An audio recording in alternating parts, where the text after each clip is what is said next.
Ya, kemudian dari tahun 70 tadi Alitifak mulai bergerak di sektor ekonomi. Nah, karena pesantren berada di desa, maka konsentrasi kita yang menjadi fokus kita adalah bagaimana kita bisa bergerak dengan potensi yang ada di sekitar kita. Nah, ya, nah, pesantren bergerak dari sektor pertanian karena memang pertanian inilah yang menjadi potensi yang ada di Alitifak. Nah, beruntung sekali memang Alitifak diberkahi dengan tanah yang subur. Kita berada di atas ketinggian 1.400 di atas permukaan laut. Dan posisi Alitifak yang berada di Bandung, jadi tidak terlalu jauh posisi dengan Jakarta, yang memang Jakarta membutuhkan pasokan sayuran yang luar biasa besar. Nah, dengan awalnya kita bergerak hanya di pesantren saja dengan 14 hektar lahan garapan, kemudian ini bisa menyebar sampai sekarang di 130 hektar lahan garapan dengan 270 orang petani dampingan yang tersebar di 3 kabupaten.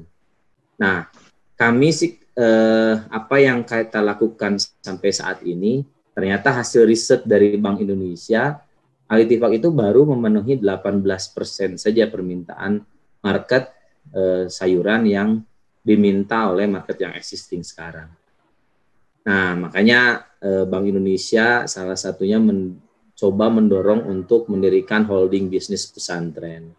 Nah, alhamdulillah dengan adanya holding bisnis pesantren ini, tahun 2020 di Al-Ittifaq, di Jawa Barat, kita mendirikan Syarikat Ekonomi Pesantren.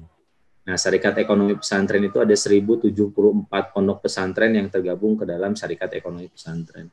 Memang menarik karena pesantren banyak sektor-sektor usaha dan dari 1.074 itu hampir semua pesantren memiliki usaha, walaupun memang terbagi-bagi, ada yang startup, ada yang scale up, dan sebagainya.